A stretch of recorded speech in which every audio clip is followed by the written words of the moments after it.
안녕하십니까. 엮인TV입니다.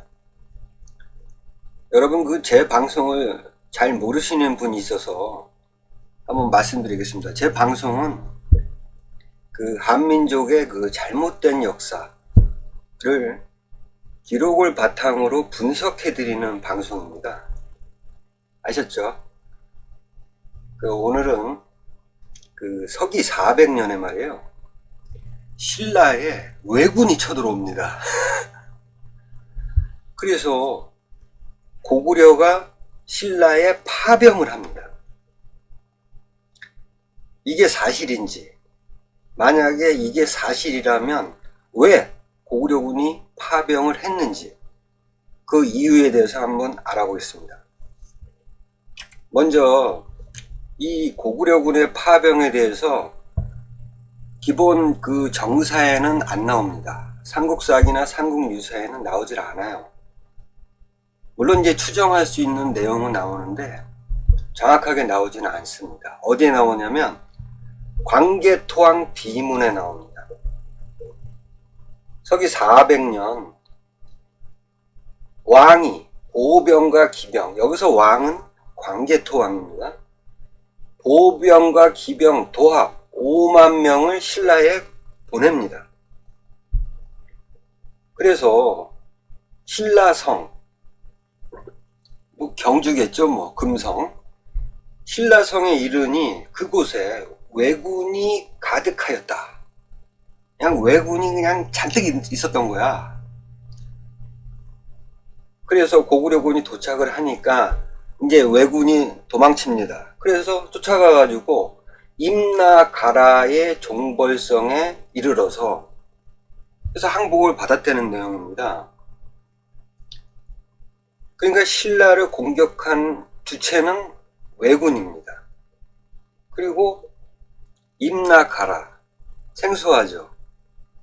가야의 하나의 어떤 부족이겠죠. 거기까지 간 겁니다.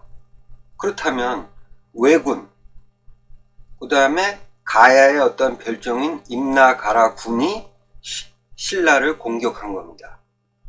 그죠? 광개토왕 비문에 의하면. 근데 삼국사기 기록을 좀 보시죠. 이 삼국사기 기록에는 이 전투 기록이 안 나옵니다. 먼저 신라 본기를 보자고요. 서기 400년 가을 8월 해성이 동쪽에 나타났다. 해성, 안 좋은 거잖아요, 해성. 동쪽에 나타났어. 겨울 10월 내물왕이, 그 당시 이제 신라 왕이 내물왕입니다. 내물왕이 타던 왕성의 말이 무릎을 꿇고 눈물을 흘리며 슬피 울었다. 이거 뭐야? 그러니까 내물왕이 타던 말이 무릎을 꿇었어. 그럼 누구한테 무릎을 꿇었네. 근데 전투가 일어났다거나 왜군이 공격했다거나 이런 내용이 없어요. 그 다음에 고구려 본기를 보자고요. 파병했던 주체. 서기 400년 정월 광개토왕이 연나라에 사신을 보내 조공하였다. 조공은 무슨 사신을 보낸 거지. 2월 연나라 왕 모용성, 그러니까 북연의 왕입니다. 우리 임금의 예절이 오만하다는 이유로 직접 병사 3만을 거느리고 공격해왔다. 그래서 선봉대장이 모용희라는 사람인데, 이 사람이 신성하고 남소의 2개의 성을 이제 함락을 시키고 여기다가 이제 백성들을 이주시키고 돌아갔다는 겁니다. 이게 있었다니까, 기록에. 그렇다면 서기 400년의 고구려 상황은 안 좋았잖아요. 지금 연나라 북연이 공격해 온 거잖아요. 근데 신라의 부원군을 파병할 수 있는 그런 상황이 아닌데, 이렇다면 그 다음에 백제를 보자고요. 백제. 서기 399년 8월 아신왕입니다. 백제 그 당시의 왕이. 아신왕이 고구려를 침범하고자 병사와 말을 대대적으로 징발하였다. 좀 이따 말씀드리겠지만 아신왕이 왜 대대적으로 병사하고 말을 징발했는지 원인은 서기 395년에 광개토왕한테 깨졌어요. 그래서 이를 갈고 있는 상황이에요. 그래서 399년 8월에 고구려를 공격하기 위해서 이제 병사하고 말을 징발한 겁니다. 근데 고구려군의 파병에 대해서는 나오질 않아요. 그죠? 그러면 일단은 광개토왕 비문에 나와 있는 고구려군의 파병을 왜 했겠습니까? 왜군이 잔뜩 왔대잖아, 신라에. 근데 왜군이 왜 신라를 공격을 했을까? 물론 이제 그 전에도 공격을 많이 했습니다. 서기 한 310년경에 이제 화친을 맺습니다. 왜국하고 화친을 맺은 다음에 서기 344년 2월에 외국에서 사신을 보내서 혼인을 요청합니다. 신라에. 혼인관계를 맺어야 진짜 백이 화친이잖아. 그래서 혼인을 요청했습니다. 근데 그 당시 신라 왕이 자기 딸이 이미 시집갔다는 이유로 거절을 합니다. 그래서 외국이 가만히 있겠냐고 화친하자고 혼인관계를 맺자고 했는데 거절을 했어, 신라가. 그래서 공격을 합니다. 서기 346년 외의 병사가 갑자기 풍도에 이르러 변방의 민가를 노략질하였다. 또 진군하여 금성을 포위하고, 아니 뭐 금성은 왜 이렇게 포위를 많이 당해. 포위하고 급하게 공격하였다. 그 다음에 서기 368년이면 근초고왕 때입니다. 백제 근초고왕. 근데 백제가 갑자기 신라에 사신을 보내 좋은 말 2필을 바쳤다. 화친관계를 맺은 겁니다. 갑자기 느닷없이. 왜 맺었을까? 368년에 근초고왕이 고구려죠. 이 앞전에, 그러니까 근초고왕 그 이전에 그 평안도 예족의 어떤 그 문제 때문에 고구려하고 사이가 별로 좋지를 않았단 말이에요. 근데 이때 뭔가 좀 조짐이 있었던 거야. 고구려에. 고구려가 먼저 남진을 했는지 아니면 백제가 먼저 북진을 했는지는 모르겠지만 어쨌든 고구려 어떤 그 위협에 먼저 백제가 선수를 치죠. 신라에 이제 화친을 청한 겁니다.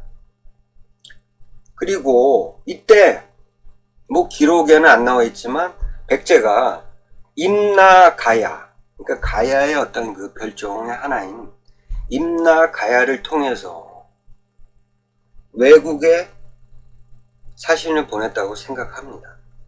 이때 임나가야는 백제의 어떤 속국이라고 볼 수가 있죠. 그래서 바로 나타납니다.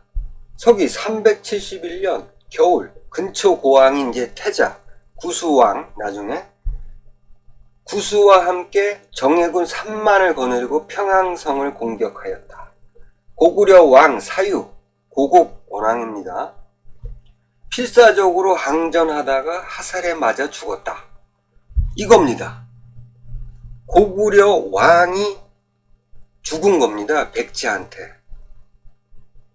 이때부터 급격하게 고구려와 백제가 철천지 원소가 된 겁니다. 그리고 그러면 백제하고 고구려의 싸움이에요. 그러면 신라는 이제 백제가 미리 손을 써놨어. 화친을 맺은 거잖아. 근데 이 신라가 배신을 때립니다. 언제? 아신앙이 즉위했을 때, 백제에서. 이제 그 전에 계속 고구려하고 백제는 계속 이제 싸우는 과정이에요. 서기 392년 고구려에서 사신을 보내왔다. 신라에 이제 보낸 겁니다. 그러니까 신라가 고구려가 강성하였으므로 그 당시 내무랑이 이찬 대서지의 아들 실성을 볼모로 보냈다. 그동안 고구려하고 백제하고 싸웠어. 근데 백제가 신라한테 화친을 맺었단 말이야. 근데 392년에 아신앙이 즉위하자마자 신라가 배신을 때리고 고구려하고 화친을 맺은 겁니다. 그래서 백제가 뚜껑이 열립니까? 안 열립니까? 그래서 공격을 합니다. 백제가 신라를 공격한 게 아니라 외국이 공격합니다. 서기 393년, 그러니까 392년에 신라가 배신을 때리고 그 이듬해 외인이 금성을 또 포위했네. 닷새 동안 풀지 않았다. 적이 아무 성과 없이 물러가자 독산까지 따라가서 크게 쳐부수었다. 자, 보세요. 좀 이상하지 않습니까?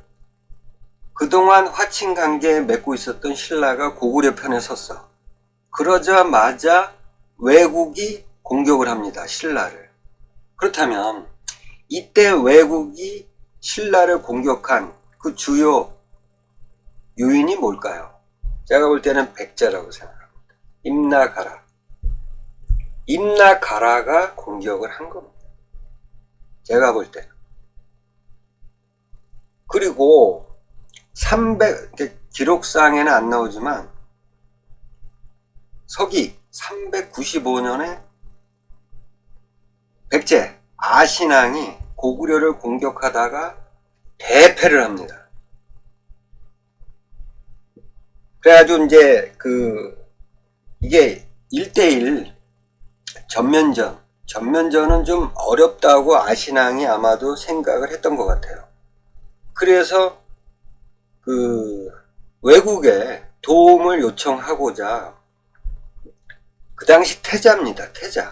태자는 다음 보위를 이을 사람이잖아요. 근데 아신앙이 태자인 전지를 외국에다 보냅니다. 글쎄 모르겠습니다. 뭐 외국 본토에 가 있었는지 아니면 임나가라에 가 있었는지 모르겠는데 어쨌든 외국한테 뭔가를 부탁하고자 태자 전지가 간 겁니다. 서기 397년에 뭔가 지금 아신앙이 복수를 꿈꾸고 있는 거예요. 고구려에 대해서. 그리고 서기 399년 8월 아신앙이 고구려를 침범하고자 병사말을 대대적으로 징발하였다. 뭔가 준비가 된 겁니다. 고구려 공격에.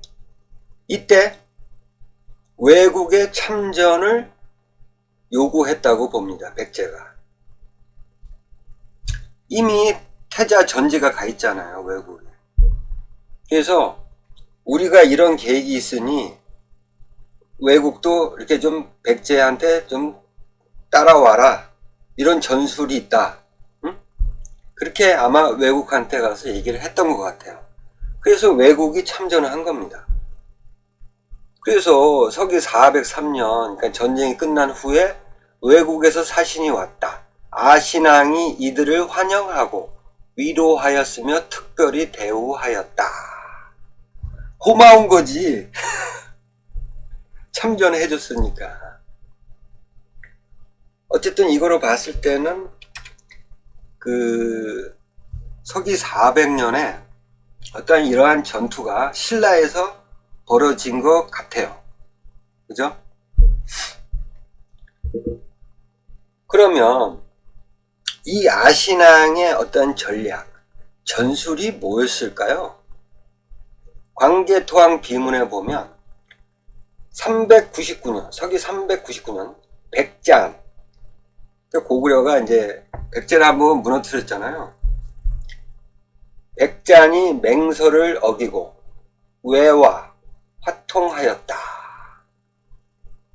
신라왕이 사신을 보내어 아래기를 그러니까 백제가 왜국하고 화통한 이후에 바로 신라왕이 사신을 보낸 겁니다. 외인이 국경에 가득 차서 성지를 부수고 외국의 백성으로 삼으려 하니 구원을 요청합니다. 이렇게 사신을 보냅니다. 이미 399년에 벌써 외국의 공격이 시작된 겁니다. 그러니까 광개토왕이 신라 사신한테 너 먼저 가. 내가 계책을 알려주면서 너 먼저 가 있어. 라고 말을 했다는 거예요. 이 광개토왕 비문에. 고구려가 생각하는 계책이 뭘까? 나중에 말씀드리겠습니다. 어쨌든 백제가 외와 하통했다. 이 말은 서기 397년 아신왕의 태자 전지를 이제 볼모로 보냈던 거, 이거 아니겠습니까? 그리고 서기 399년 아신왕이 대대적으로 병사하고 말을 징발했다. 그때 외국한테도 요청을 했겠죠. 그러니까 바로 제가 볼 때는 이때 외인은 물론 외국이 참전을 했어요. 참전을 했어. 그리고 외국의 어떤 그 참전과 임나가라가 대대적으로 공격을 한 겁니다. 근데 백제는 움직임이 없었단 말이에요.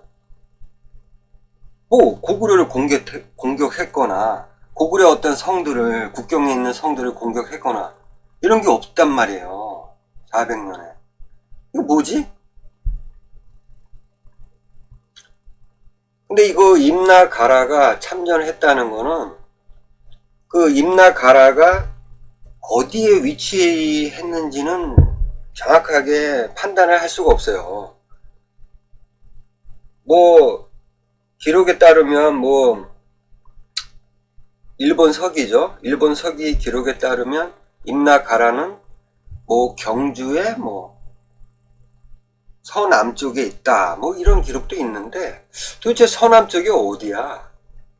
왜냐하면 금강가야도 있었고 아직까지 대가야도 아직까지 존재를 했고 이렇기 때문에 도대체 어디에 위치했는지 모르겠어요. 임나가라가. 어쨌든 임나가라도 참전을 한 겁니다. 그러면 임나가라가 참전을 했다는 정확한 기록이 일본 서기에 나옵니다. 일본 서기 한 420년조에 보면 백제 기에는 목만치, 이 목만치가 누구냐면 목라근자라는 사람의 아들입니다. 그러니까 목라근자가 신라를 칠 때 이 목라근자가 어디 있었냐면 어디에 있었던 사람이냐면 임나가라에 있었던 사람입니다. 그러니까 목라근자가 신라를 칠 때가 언제냐? 400년도라고 봅니다. 그때 그 나라의 여자를 아내로 맞아서 목만치를 낳았다는 겁니다. 그래서 이 목만치가 임나에서 전행하다가 외국으로 들어왔다는 얘기예요. 임나에 있었다는 거야. 아버지도 임나에 있었고 그 아들도 임나에 있었던 겁니다. 그러니까 임나가라라고 존재를 하고 있었던 겁니다. 근데 임나가라는 백제의 부영국이라고 생각이 들죠.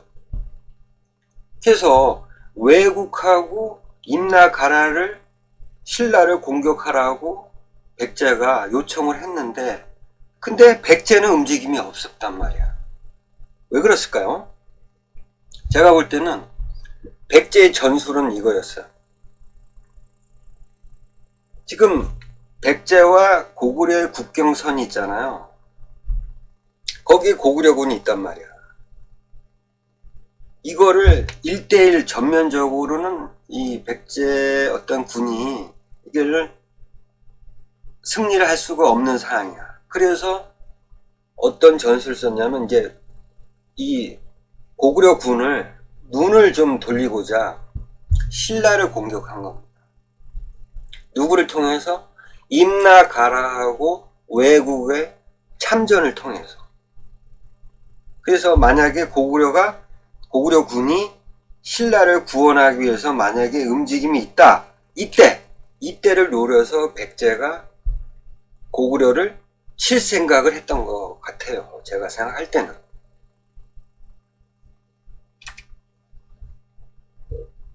그렇다면 이런 전술에 의해서 이제 임나가라하고 외국이 신라를 이제 공격을 한 거죠. 그래서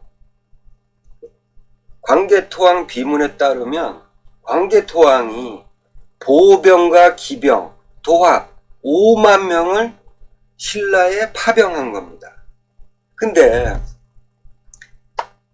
과연 5만 명이란 이 대군을 신라를 도울 생각으로 보냈겠습니까? 저는 아니라고 봅니다. 너무 많아. 5만 명. 왜 그러냐면요. 서기 392년에 광개토왕이 4만 명, 그러니까 392년에 백제의 그 국경에 있는 성들을 공격을 할 때 동원된 군대의 숫자입니다. 4만 명입니다. 그러니까 국경선이 넓잖아요. 백제랑 고구려의 국경선이. 그러니까 여러 성들을 공격을 하려면 이 정도의 군사력이 있어야 되는 거야. 근데 10개의 성을 공격을 했는데 4만 명입니다.